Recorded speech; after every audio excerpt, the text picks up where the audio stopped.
মালদায় আছি, কিন্তু মালদায় থাকলেও আমি টাইম টু টাইম গভর্নমেন্টের সাথে মানে গভর্নমেন্ট অফিসারদের সাথে কনসাল্ট করি। এবং বিশেষ করে আজকে Covid is my priority area, election চলছে, ইলেকশনের মিটিং করেও সারাদিন আমি এই কাজটা করি।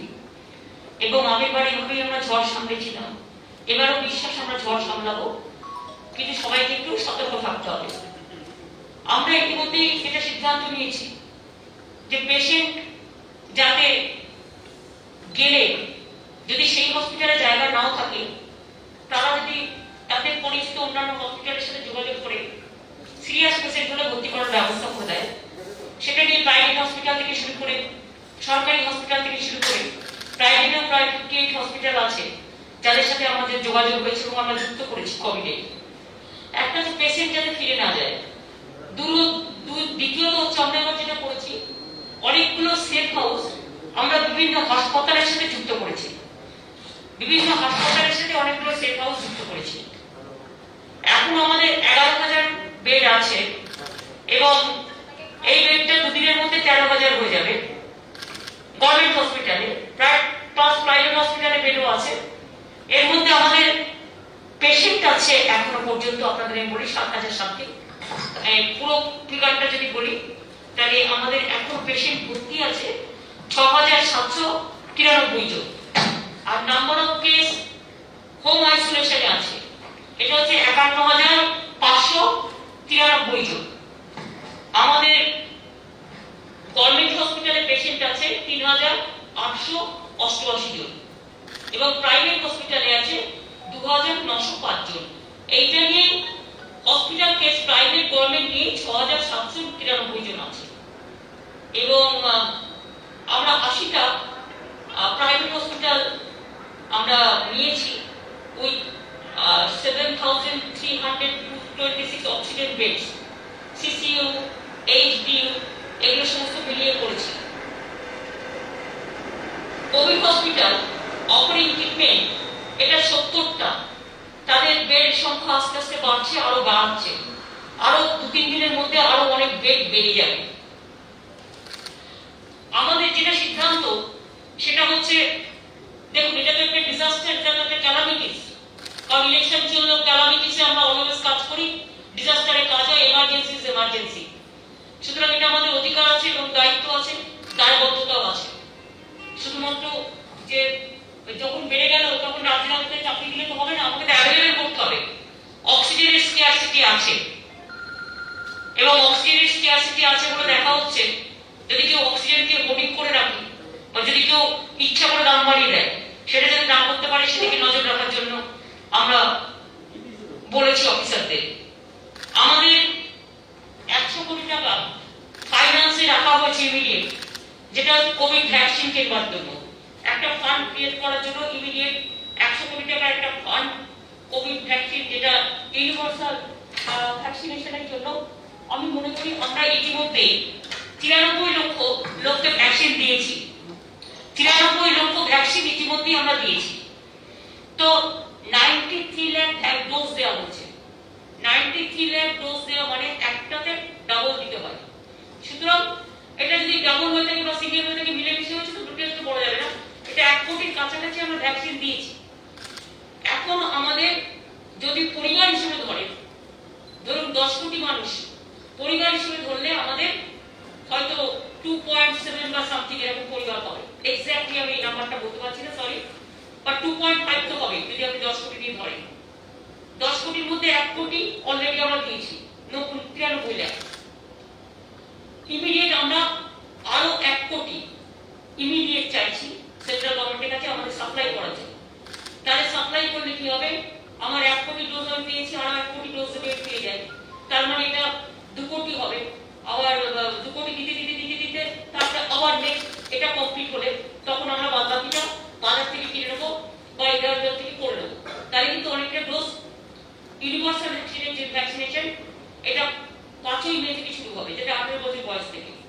এটা 5ই মে থেকে শুরু হবে, তার কারণ 2 তারিখে 2রা মে ইলেকশন আছে এবং এখন সবাই যেহেতু অনেক সেন্টার ইলেকশনের জন্য বুকড আছে বা অনেকে পাচ্ছে না বা অনেক জায়গা বুকড আছে, সেই জন্য আমাদের যেটা ইমিডিয়েট প্রয়োজন ছিল যে আমরা সেফ হাউস 200 এর মধ্যে ইতিমধ্যে করে ফেলেছি। এবং এবারে যেটা থেকে একটা ভালো জিনিস হয়েছে, একটা তো স্যাটেলাইট ফোনের মাধ্যমে কাউন্সেলিং হবে 24 আওয়ার্স। এটা পিজি হসপিটালকে দায়িত্ব দেওয়া হয়েছে, 17 জন ডাক্তার মিলে করবে এবং 70 জন ডাক্তার, এবং তারা কাউন্সেলিং করবে এবং তাতে 24 আওয়ার্স যাতে ফোনে অ্যাভেলেবেল হয় অডিও ভিজুয়াল, এগুলো ডিটেলস পাবলিককে অ্যাডভার্টাইজমেন্ট করে জানিয়ে দেওয়া হবে, তাহলে তারা জানবে কোথা থেকে, দায়িত্ব জানাতে হবে। এবং স্পেশাল অ্যাপস করা যা করা সেগুলো সমস্ত সরকারি সিদ্ধান্ত করবে, সরকারি অফিসাররা যা করার করবে। এখন যেটা হচ্ছে ইউনিভার্সাল ভ্যাকসিনেশনের জন্য যাচ্ছি, 100 কোটি টাকা দিয়ে ইমিডিয়েট ভ্যাকসিনেশন এর জন্য একটা ফান্ড তৈরি করা হয়েছে। প্লাস আগেও আমাদের অনেক মানুষ, সাধারণ মানুষ হেল্প করেছিলেন, অনেক কোম্পানি হেল্প করেছিলেন, তারা যদি আবার হেল্প করে তারা করতেই পারে, ওটা আলাদা। ওটা হচ্ছে গভর্নমেন্টের রিলিফ ফান্ড, যেটা সেটা একদম আলাদা আছে। ফিউচার অগমেন্টেশন প্ল্যানও আমাদের আছে। আমরা সবাইকে বলবো যে আতঙ্কিত না হয়ে যেটা করতে হবে সেটা হচ্ছে আতঙ্কিত না হয়ে মানবিকতার হাত বাড়াতে হবে, এবং মানবিকতার হাত বাড়াতে হবে। যদি একটা 3টে গ্রেড করছি আমরা, এবিসি, সে কাউন্সিল ধরুন যে এ গ্রেড যা সিরিয়াস তাকে সঙ্গে সঙ্গে হসপিটালে নিয়ে যাও। 2 যা সিরিয়াস নয় মাইল্ড, সে বাড়িতেও থাকতে পারে, সে কাউন্সিল থাকতে পারে, তাদের আমরা বি গ্রেড করছি। সি গ্রেড যারা তো কোনো মানে বাড়িতে জায়গা নেই বা কোনো অসুবিধা আছে, তারা ভর্তি হতে যায় হসপিটালে। সিরিয়াস পেশেন্ট না নিয়ে অন্যাধিক বেড যেটা প্রয়োজন নেই সেটা দখল করে রাখার কোনো প্রয়োজন নেই। আমরা বলছি যার প্রয়োজন তার জন্য বেডটা রাখা হোক, যার প্রয়োজন নেই তারা সেফ হাউসে থাকুক, বাড়িতে আইসোলেশনে থাকুক, কাউন্সিলিং নিক। আমরা ভ্যাকসিনেশন আরো প্রতিদিন প্রায় 40,000-এর মতো ভ্যাকসিনেশন আমরা দিচ্ছি, এবং এগুলো 400 সেন্টার থেকে প্রায় চলছে, এখনো চলছে ভ্যাকসিনেশনটা, এইভাবেই চলছে এবং এটা কন্টিনিউ করবে। আস্তে আস্তে আস্তে আস্তে সব জেলায় আমরা টোটাল অ্যাক্সেস পেয়ে গেলে জেলাগুলোকেও টোটাল কোঅর্ডিনেট করে কাজটা করা হবে। এই সিদ্ধান্তগুলো নেওয়া হয়েছে কোভিডের জন্য, এবং বারবার আমি বলবো যে ভয় পাবেন না, আতঙ্কিত হবেন না। আর যারা কোভিড পেশেন্ট, যারা হোম আইসোলেশনে আছেন বা সেফ হাউসে আছেন, পারমিশন নিয়ে নিশ্চয়ই আপনারা ভোটটা নিজেদের দেবেন। তবে আমি ইলেকশন কমিশনকে নিশ্চয়ই বলবো কোভিড পেশেন্টদের জন্য তাদের তো একটা 6টার সময় ভোট দেওয়ার ব্যাপার আছে, কিন্তু যারা হসপিটালাইজ হচ্ছে বা যারা ধরুন ভোটটা দিতে চায়, যেহেতু এই সময় হয়েছে, আমরা যারা হসপিটালে আছে সিরিয়াস পেশেন্ট, তারা যদি ভোটটা দিতে চায় বা মাইল্ড পেশেন্ট যদি কেউ হসপিটালে থাকে, তাদের পোস্টাল ব্যালট অ্যালাউ করা উচিত বলে আমি মনে করি। সেটা ঠিক মতো কি কায়দা করে করবে না করবে এটা ইলেকশন কমিশন জানে, বাট আমরা একটা রিকোয়েস্ট করবো, কারণ এখন দেখেছি আমি 80 ওপর যাদের বয়স তাদের বাড়ি থেকে পোস্টাল ব্যালট কালেকশন করা হচ্ছে, সুতরাং তারা চাইছে।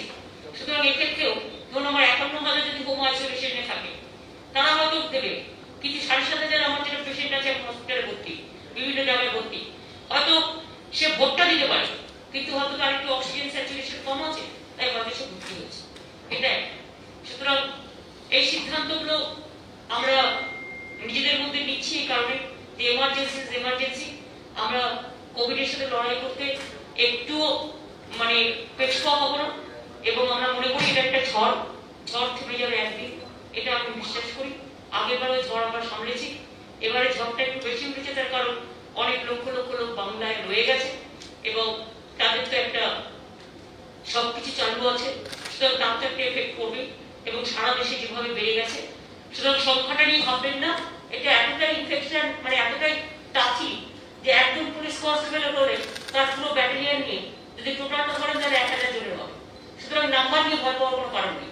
এটা হচ্ছে রোগটা যাতে ভালো হয়ে যায় সেদিকটা দেখতে হবে, যাদের কোনো রকম প্রবলেম আছে তারা নিজেদের টেক কেয়ার করবে।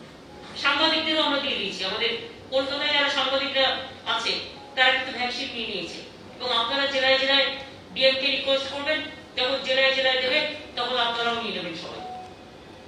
ভ্যাকসিনের দাম বাড়ানো হয়েছে না, আমি দেখেছি, আমি এটা কিছুক্ষণ আগেই দেখলাম যে সিরামিক করেছে কি সেন্ট্রাল গভর্নমেন্টকে দিয়েছে 150 টাকা, আর রাজ্য সরকারকে বলছে 400 টাকা দেবে, আর বলছে প্রাইভেটকে দেবে 600 টাকা। এটা আমি বলেছি, এটা আমি একটা স্ট্রং চিঠি লিখছি, এটা কেন হবে, ওয়াই দিস ডিসক্রিমিনেশন? এখন কি ব্যবসা করার সময় না এখন লোক বাঁচানোর সময়? আর অক্সিজেন সিলিন্ডারের উপর আমরা নজর রাখছি যে কেউ এটাকে হোর্ডিং করছে কিনা দাম বাড়াবার জন্য। মানুষ যখন বিপদে পড়ে তখন মানুষকে সাহায্য করতে হয়, এটার নামই মানবিকতা। মনুষ্যত্ব না থাকলে চিকিৎসা স্বাস্থ্য কোথা থেকে আসে? আর আমি থ্যাংকস জানাচ্ছি আমার সমস্ত চিকিৎসক যে পরিবার আছে, যে ডাক্তার থেকে শুরু করে, নার্স থেকে শুরু করে, সিস্টার থেকে শুরু করে, আমাদের সমস্ত বিভিন্ন প্যাথোলজিস্ট থেকে শুরু করে, আমাদের যত ব্লাড ডিপার্টমেন্ট থেকে শুরু করে অল ডিপার্টমেন্ট, সকলকে, টেকনিক্যাল স্টাফ থেকে শুরু করে তারাও কন্টিনিউয়াস কাজ করছে। তাদের অবশ্য ভ্যাকসিনটা দেওয়া হয়ে গেছে, কিন্তু ডাবল ভ্যাকসিন দেওয়ার পরেও দেখা গেছে কয়েকটা কেস কিন্তু হয়েছে। যেমন আমাকে ফিরাল হাকিম একটা, আমি ওকে জিজ্ঞেস করছিলাম যে তোদের কি খবর, তো আমাকে একটা বলছিল যে দিদি প্রায় আমাদের কলকাতায় 1.1%, মানে 100 জন 150 জন আছে যারা ডবল ভ্যাকসিন দেওয়ার পরেও কিন্তু কোভিড আবার হয়েছে। তবে একটাই বলছে যে যেটা খুব সিরিয়াসলি শুধুমাত্র এই ভ্যাকসিনটা নিয়ে নেওয়ার ফলে সেটা হচ্ছে সিরিয়াসনেসটা কম। এই পর্যন্ত মালদায় আপনাদের সাথে আবার 24 তারিখে আমার দেখা হবে, কালকেও মিটিং আছে, মিটিং করে বেরিয়ে যাবো কালকে। সেই জন্য আজ আপনাদের বলেছিলাম আমি আবার আসবো, তাই আজকে আপনাদের সাথে আমার দেখা হলো। Thank you so much for your cooperation.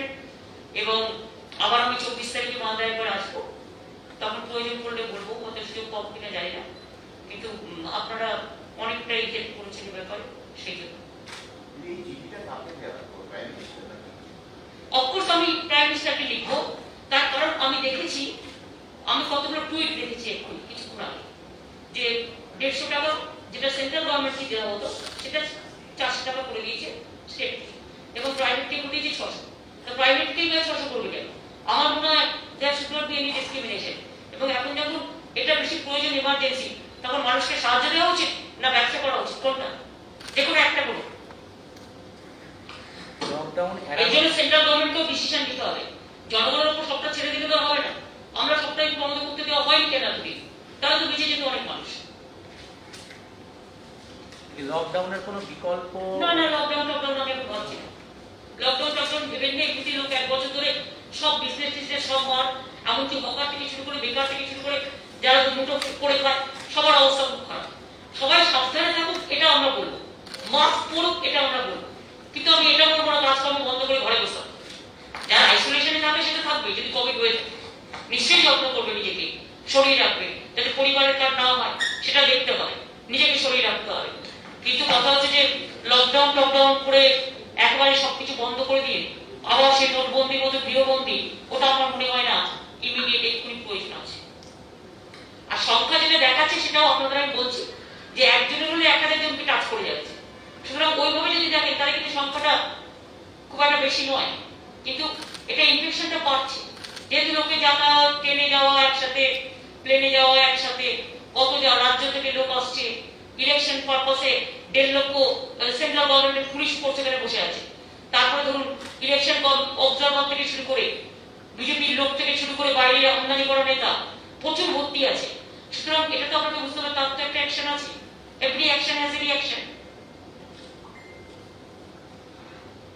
সবাই শান্তিপূর্ণভাবে কাজ করে ভোট করে ফিরে যাবে ফিরবে, এটা আমি আশা করি। যদি মাস্ক বা স্যানিটাইজার, সোশ্যাল ডিস্টেন্সিং এর জন্য কি আলাদা কোনো ব্যবস্থা বা কোনো আইনি? না, এগুলো অলরেডি আছে প্রোটোকলে, এখন এগুলো একটা উইথড্র হয়নি, এবং এগুলো আবার আমি বলেছি একটু বেশি করে অ্যাড করতে গভর্নমেন্ট থেকে, যাতে পাবলিক জানতে পারে। এখন ধরুন আমি করতে পারবো না, তার কারণ হচ্ছে যেহেতু ইলেকশন প্রসেসে আছে, ইলেকশন কোড অফ কন্ডাক্ট একদিকে বলবে ডিজাস্টারে তুমি করতে পারো, আবার একদিকে বলবে তুমি এই করতে পারো না, সেই করতে পারো না। আমার ওর মধ্যে যাওয়ার দরকার নেই, অফিসাররা মিলে করুক। বাট স্যানিটাইজার থেকে শুরু করে, মাস্ক থেকে শুরু করে, এই যে ভোটের লিস্টে ভোটের যত মাস্ক, সব তো আমরা স্টেট গভর্নমেন্ট দিয়েছি। ইলেকশনের যত মাস্ক স্টেট গভর্নমেন্টকে অ্যারেঞ্জ করতে হয়েছে, মাস্ক, গ্লাভ, এভরিথিং। এগুলো ইলেকশন কমিশন স্টেট গভর্নমেন্টকে বলে দেয়, আর এগুলো স্টেট গভর্নমেন্ট নিজের খরচা থেকে করে। দিদি একটা কথা, আপনি ইসি কে বলেছিলেন লাস্ট দুটো ফেজ প্ল্যান করার কথা, কোনো রেসপন্স পেয়েছেন এই পর্যন্ত? দেখুন, আমি এটা যেহেতু as a chief minister face করছি, সেহেতু আমি ওই ব্যাপারটা, আমি অ্যাজ এ স্টেট গভর্নমেন্ট যদি বলেন, আমি তো নিশ্চয়ই চাই যে যত তাড়াতাড়ি সম্ভব এভরিথিং শুড বি ওভার। এইটা যদি 3-4 ফেজে হতো তাহলে কিন্তু আমাদের প্রবলেমটা ফেস করতে হতো না।